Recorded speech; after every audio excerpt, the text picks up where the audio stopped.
es tellement bon, notre Père.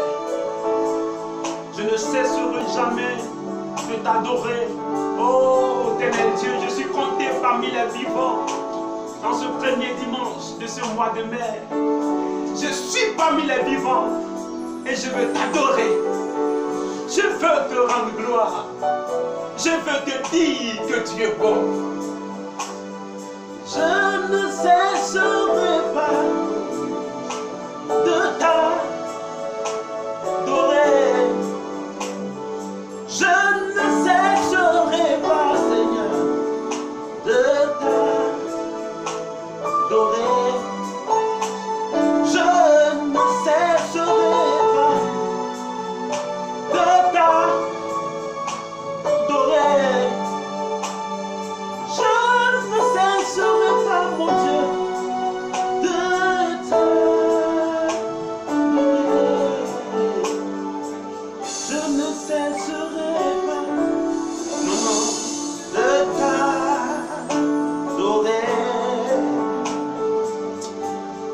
Ces chantres de Glorious House nous font du bien. Chaque fois que nous sommes dans la présence de Dieu, que Dieu les bénisse. Tous les chantres de Glorious House qui, pour cette situation dans laquelle nous sommes, n'êtes pas avec nous là où vous êtes, je vous assure que vous êtes vraiment bénis. Tous les fidèles de Glorious House, que Dieu vous bénisse et que Dieu bénisse tous les fidèles chrétiens du monde entier. Pendant ce mois, nous parlons de la puissance de la foi qui nous donne de triompher. La puissance de la foi. C'est la foi qui fait triompher les hommes. Tout chrétien qui marche dans la foi, ce chrétien est vainqueur. Il est victorieux. Hébreux 11, verset 1, nous dit: or, la foi est une ferme assurance des choses que toi et moi espérons. Une démonstration des choses que nous ne voyons pas. La foi, c'est une ferme assurance de ce que tu espères. Tu espères cela, mais dans une ferme assurance. Et quand tu as fini d'être dans l'assurance que la chose va arriver, alors ce que tu ne vois pas vient dans le réel. Parce que la démonstration de la puissance de Dieu amène cela à être dans le réel. Pendant tout ce mois de mai, la foi de quelqu'un verra son accomplissement au nom puissant de Jésus-Christ. Laissez-moi définir la foi. La foi est une force vivante qui vous conduit à l'accomplissement de votre destinée sur terre.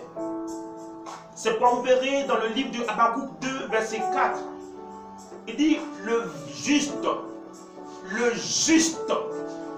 vivra par sa foi. C'est sa foi qui va lui donner d'avoir une vraie, une agréable vie.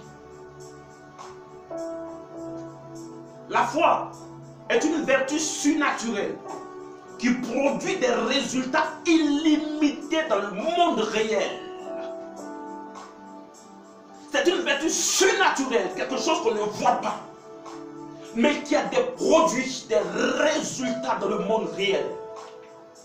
Pendant tout ce mois, ta foi va produire des résultats pas possibles. Tu verras la démonstration de la puissance de Dieu. Pourquoi? Parce que ta foi sera en place. Alléluia. Et je t'assure que après que nous ayons parcouru ce mois, tu ne cesseras pas d'adorer Dieu. Tu ne cesseras pas de lui rendre gloire. Car il fera une chose que tu n'as même pas imaginée. Une chose qui étonnera non seulement ta famille, mais les gens autour de toi. La foi, c'est de croire en la capacité illimitée de Dieu. L'homme qui n'a pas la foi croit en lui-même ses propres capacités. Et nos propres capacités sont limitées. Et en ce moment-là, tu échoues Mais celui qui croit en Dieu et qui sait que Dieu est au-dessus des circonstances. Il est le Dieu le maître des temps et des circonstances. Le Dieu qui est tellement élevé au-dessus de tout ce que nous pouvons rencontrer comme difficulté sur terre. Une telle personne, sa foi ne peut vaciller. Alors, quand quelqu'un dit j'ai foi en Dieu, c'est quelqu'un qui ne limite plus Dieu. Il ne croit plus en son propre potentiel. Mais il repose toute sa confiance sur Dieu. La foi, c'est de croire quand il n'y a plus rien à croire. C'est cela la foi. La foi, c'est de voir quand on ne voit rien. Tu ne vois rien, mais tu dis, je vois ma santé stable. Je vois un travail que l'Éternel m'accorde. Je vois une alliance à mon doigt. Tu ne vois rien et tout le monde sait qu'il n'y a rien. Mais toi tu dis je vois. La foi, c'est de dire quand il n'y a plus rien à dire. Tu sais toi-même qu'il n'y a plus rien. Il n'y a plus rien à dire là. Tout est déjà fini. Un de nos frères de l'église qui a été licencié de son travail, mais qui a dit, je crois qu'on me rappellera. Le jour il rendait témoignage, mais tout le monde était tellement dans la joie. Ce jeune frère là, je dirais son nom, il s'appelle Aimé. Ils lui ont dit clairement, c'est fini. Tu ne travailles plus dans ce lieu. Parce qu'ils ont fait un complot, monté un coup contre lui.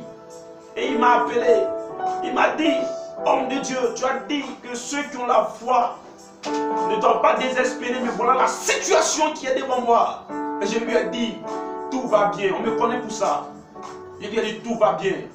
Écoute, tu as une semaine de repos parce que tu as trop travaillé, mais la semaine prochaine on te rappellera.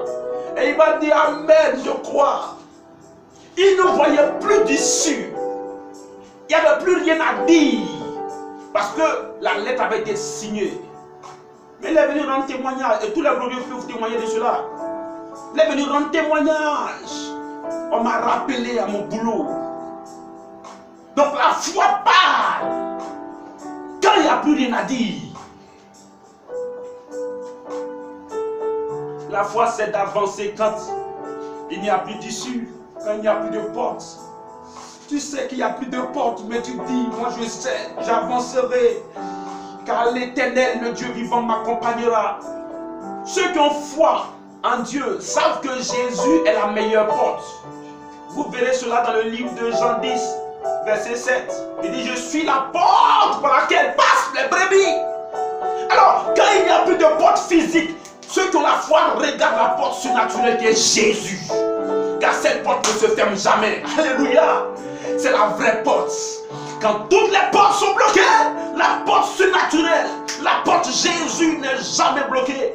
Et ceux qui ont foi en Dieu, c'est des gens qui croient que Jésus sera toujours au rendez-vous pour ouvrir la meilleure porte pour eux. Je déclare ce matin, quelqu'un qui n'a plus foi, qui ne voit plus de porte, que Jésus soit la porte surnaturelle pour toi, afin que là où tu t'attendais à Dieu, que cette porte-là s'ouvre pour toi en ce mois de mai, dans le nom puissant de Jésus. La foi n'est pas Dieu peut faire, Dieu va faire. Non, ce n'est pas ça la foi. La foi, c'est que Dieu a déjà fait. Je n'ai pas encore vu, mais je sais que Dieu a déjà accompli. Je n'ai pas encore vu, mais je sais que Dieu a tellement la capacité de le faire que Dieu l'a déjà fait. Alléluia. C'est cela la foi. De quoi se nourrit la foi? La foi en premier lieu. La Bible dit, or, Hébreux 11, verset 1. Or, la foi est une ferme assurance des choses qu'on espère. La foi donc se nourrit d'espérance. Elle se nourrit de quoi? D'espérance. Or, la foi est une ferme assurance des choses qu'on espère. Things that we hope for. Les choses qu'on espère. Tu as une ferme assurance, mais tu espères en ces choses-là. Quand vous lisez dans le livre de Romains 4, verset 16 jusqu'au verset 18, la Bible dit, il était vieux, avancé en âge. Abraham, son épouse, ne pouvait plus espérer quoi que ce soit. Mais la Bible parle de l'espérance d'Abraham et de Sarah. Il n'y avait plus rien à espérer, mais ils espéraient quand même. Ecclésiaste 9, verset 4. Un chien vivant vaut mieux qu'un lion mort. Et pour tous ceux qui vivent, il y a de l'espoir. Je dis à quelqu'un ce matin, laisse ton espérance en place. Continue d'espérer en Dieu. Continue de mettre ton espérance en Dieu. D'avoir confiance en Dieu. Car ce Dieu ne va jamais te laisser à la dernière seconde où plus personne n'espère quoi que ce soit. C'est là que Dieu surprend. Et la Bible dit, au moment où on s'attendait le moins, Sarah, une femme de près de 90 ans, a commencé à vomir. Elle a commencé à avoir des rondeurs. Son ventre a commencé à sortir. Un miracle a commencé à se produire dans la vie de celle qui n'avait plus jamais, qui ne pouvait plus jamais espérer tomber enceinte. Mais parce qu'ils ont gardé espoir, cet homme de 100 ans et sa femme de 90 ans, ils ont gardé espoir. L'espoir fait naître leur enfant. Restez demeurés dans l'espoir. Quand nous commencions Glorious House, j'entendais la voix de Dieu qui me disait, tu ne porteras jamais tes regards sur l'homme. Parce que la plupart de mes serviteurs ne comptent que sur la poche des gens. Si telle personne n'a pas payé sa dîme, ils vont l'appeler. Pourquoi tu n'as pas payé ta dîme? Si telle personne n'a pas donné une grosse offrande, il faut l'appeler. Pourquoi tu n'as pas donné une grosse offrande? Tu ne feras pas pareil. Tu compteras seulement sur moi. Ne compteras pas sur une dîme de quelqu'un. Ne compteras pas sur une offrande de quelqu'un. Ne compteras pas sur une aide de quelqu'un. Car c'est moi qui pourvoira à tout besoin de Glorious House. Et je lui ai dit, Seigneur, j'ai compris, j'espère en toi seul. Mais je vous assure que dans les débuts de Glorious House, il y avait des réalités qui devaient me donner de réfléchir. Un jour, nous devions payer le loyer du local dans lequel nous étions. Et on était au jeudi. Le vendredi était le 5. À midi, il fallait que je trouve l'argent pour pouvoir payer 200 000 francs. Plus la maison où on résidait. 100 000 francs, ça faisait 300 000. Mais j'ai mis mon espoir en l'Éternel. Et toute la nuit, je ne faisais que célébrer Dieu. Et je disais, Seigneur, tu as dit l'homme de foi ne doit jamais être découragé. Et j'ai commencé à crier à Dieu, à prier et à lui dire, Seigneur, je crois en toi. J'ai mis mon espoir en toi et tu n'as jamais trahi. Jusqu'à 5 h du matin, quand j'ai fini de célébrer, je me suis endormi. J'étais tellement fatigué. À 9 h, quelqu'un qu'on n'avait jamais vu est venu frapper à la porte. Mon épouse ouvre. C'est une femme qu'on n'avait jamais vue. Elle lui demande, mais c'est ici la maison du pasteur? Elle dit, oui, qui êtes-vous? Elle dit, ce n'est pas important. Le Seigneur m'a demandé de venir remettre cette enveloppe au pasteur. Et la femme a tourné le dos. Elle s'en va. Elle dépose l'enveloppe auprès de moi parce que j'étais tellement fatigué. Je me réveille, je vois une enveloppe. Je lui demande, d'où est-ce que ça vient? Elle dit, c'est une femme comme ça qui était de passage. Elle dit, Dieu l'a envoyé. J'ouvre l'enveloppe, bien-aimé. L'espoir, l'espoir. Continue d'espérer. J'ouvre l'enveloppe. Il y avait une somme de 300 000 francs exactement dans l'enveloppe. J'ai pris cela immédiatement. J'ai couru. On était à 11 h. Il fallait que je paye le loyer à midi. J'ai couru pour aller payer le loyer de l'église. payer aussi le loyer de la maison. Bien-aimé, celui qui espère en Dieu ne va jamais être dans la honte. Jamais. Aujourd'hui, malheureusement, il y a plus de chrétiens désespérés que des chrétiens qui sont dans l'espoir. Nous sommes plus désespérés parce que nous ne croyons plus à notre Dieu. Nous sommes désespérés parce que nous n'avons pas foi en Dieu. Nous écoutons plus les réalités du monde. Nous écoutons plus nos problèmes. Nous écoutons plus la maladie qui est en train de vider notre poche. À cause des médicaments que nous achetons à longueur de journée. Nous écoutons plus ceux qui veulent nous voir dans la honte. Écoutez Dieu et soyez dans l'espérance. La foi se nourrit aussi de la joie. Elle se nourrit de joie. 1 Thessaloniciens 5, verset 16 dit, soyez toujours joyeux. Un homme qui a la foi est tout le temps heureux, tout le temps de célébrer. Vous savez pourquoi? Parce qu'il sait que son Dieu n'est jamais en retard. Son Dieu n'est jamais en retard. Effectivement, Dieu n'est jamais en retard. Tout à l'heure, nous avons dit que nous ne cesserons pas de l'adorer. Vous savez pourquoi? Parce que ce Dieu est capable de faire toutes choses pour étonner le monde entier. Là même où les gens pensaient que c'est déjà trop tard, bien aimé, c'est là que Dieu apparaît pour dire waouh, waouh, celui-ci, c'est mon enfant, c'est mon bien-aimé. Je suis venu vous surprendre. L'homme qui manifeste la joie est cet homme-là qui croit en Dieu. Mais celui qui est amer, c'est quelqu'un qui méprise ce que Dieu a déjà fait dans sa vie. Et il y a plus de chrétiens qui méprisent les œuvres de Dieu, comme le peuple d'Israël. Dieu a fait de grands prodiges, de grands miracles en Égypte. Mais quand le temps est arrivé, ils ont méprisé ce que Dieu avait fait dans leur vie, au point de murmurer, au point de dire, nous sommes fatigués, nous voulons retourner en Égypte, nous voulons retourner dans notre ancienne vie, nous voulons, et Dieu était désemparé.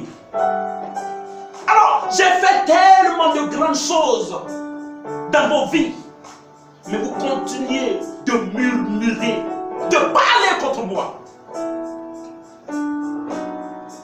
Écoutez-moi, la joie est une force vivante. Néhémie 8, verset 10. La joie de l'Éternel est ma force. Un homme qui espère en Dieu, qui croit en Dieu, qui a foi en Dieu, est un homme qui est tout le temps en train de manifester la joie. Quand les gens lui parlent, il dit, soyez tranquille, car mon Dieu a déjà tout fait. Quand les gens disent ceci, il dit, soyez tranquille, car mon Dieu est capable. Et il manifeste cette joie à longueur de journée. Il manifeste cette joie à longueur de journée. Il manifeste cette joie à longueur de journée. Plus ta voix grandit, plus les miracles sont précipités dans ta vie.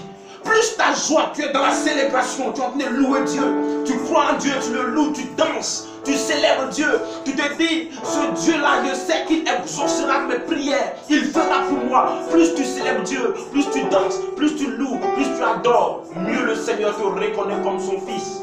Et il intervient dans ta vie. Ils ont failli faire perdre la joie à une de mes filles, il y a quelques jours. Enceinte d'un enfant. Elle est partie à l'hôpital et ils lui ont fait comprendre que l'enfant avait pris le cordon ombilical pour attacher à son cou 2 fois.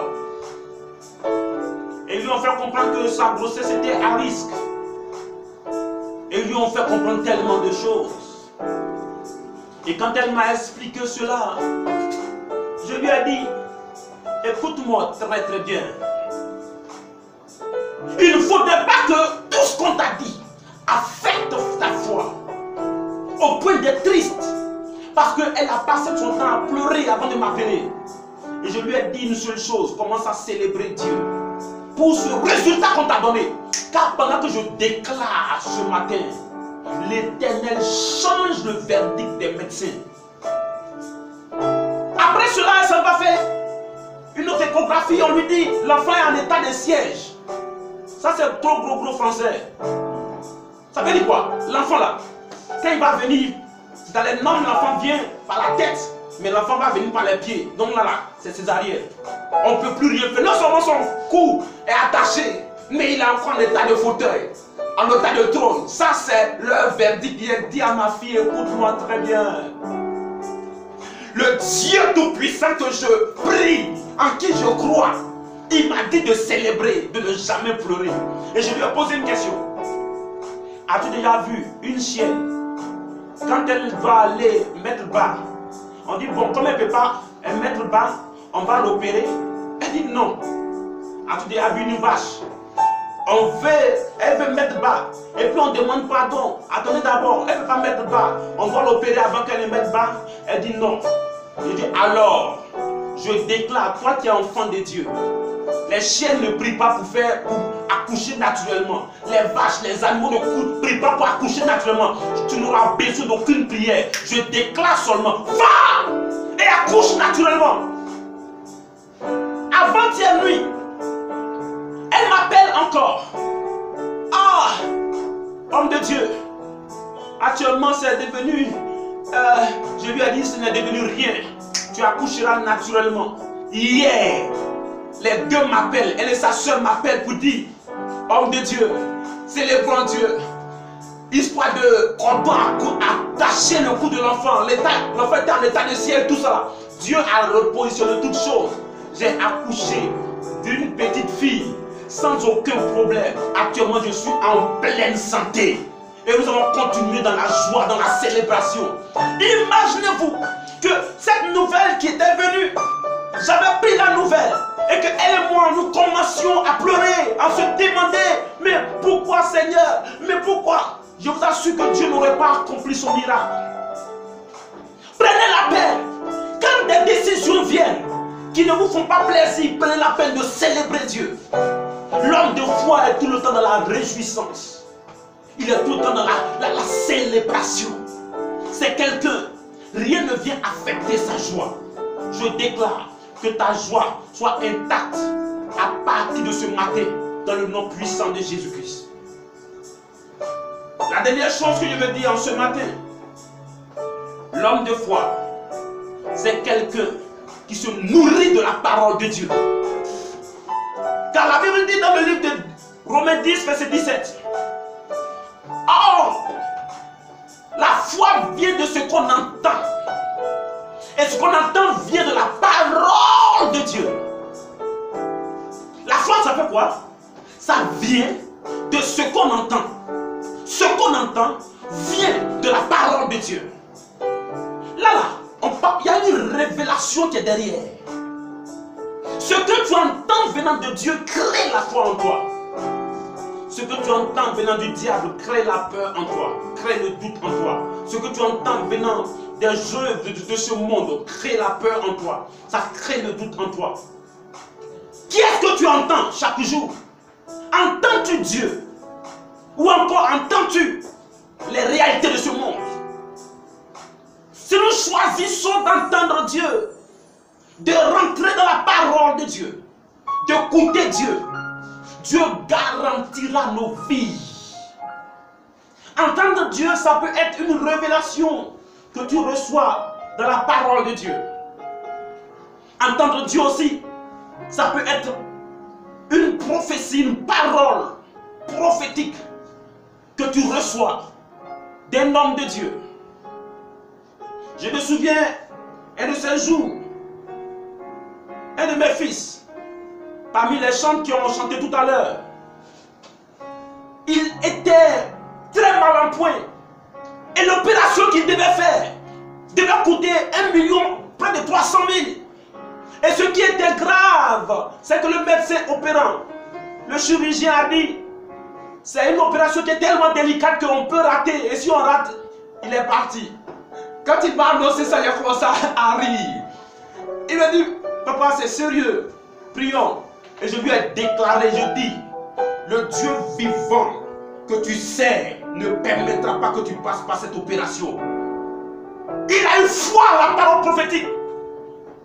Il a crié, il a tellement poussé Amen que mon tympan me faisait mal. Il a crié Amen au téléphone. Écoutez-moi. Il y a des moments, la parole prophétique venant de la bouche d'un prophète peut être la parole de Dieu pour vous. Et ça crée la foi en vous. Dès qu'il a raccroché, d'après ses dits, il a commencé à danser dans sa chambre. Il a commencé à célébrer. Lui qui ne pouvait pas se relever parce qu'il était courbé comme ça, il avait des douleurs atroces. Il a commencé à célébrer, a commencé à glorifier Dieu. Il dit, Seigneur, je crois. Ton serviteur a déclaré, je crois en cette parole. Je m'associe à la parole prophétique qui est sortie. J'ai foi que je ne serai pas opéré. Le médecin l'attendait. Il l'appelle et il dit, je ne viendrai plus parce que je ne me ferai pas opérer. Le médecin lui dit, mais Allah, vous allez mourir, hein? Il dit, je ne mourrai pas parce que je crois en un Dieu qui est le Dieu des miracles, le Dieu qui guérit. Celui qui est le Dieu suprême, rien ne le surprend, rien ne le surprend. Il a déjà tout programmé d'avance. Écoutez-moi, il y a des moments où quand vous ne savez plus à quel sein vous vouez et que vous ne savez plus où la solution se trouve, écoutez seulement la sensibilité de la voix de Dieu. Écoutez Dieu vous parler. Entendez Dieu. Demandez-lui, Seigneur, que dis-tu de cette situation? Et quand Dieu vous parle par rapport à la situation, soyez tranquille. Un jour, pendant que nous devions célébrer l'anniversaire de l'église,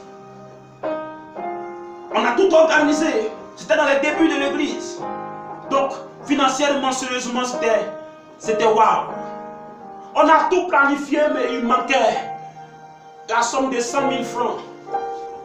Certaines personnes diront, mais c'est une petite somme. Mais pour nous, en son temps, c'était comme des milliards. Et pendant que je tente de prier Dieu et que je lui demandais, Seigneur, si les 100 000 ne viennent pas, tu sais que je n'appellerai jamais quelqu'un pour quoi que ce soit. Alors si les 100 000 ne viennent pas, on va sursoir à cette rubrique-là.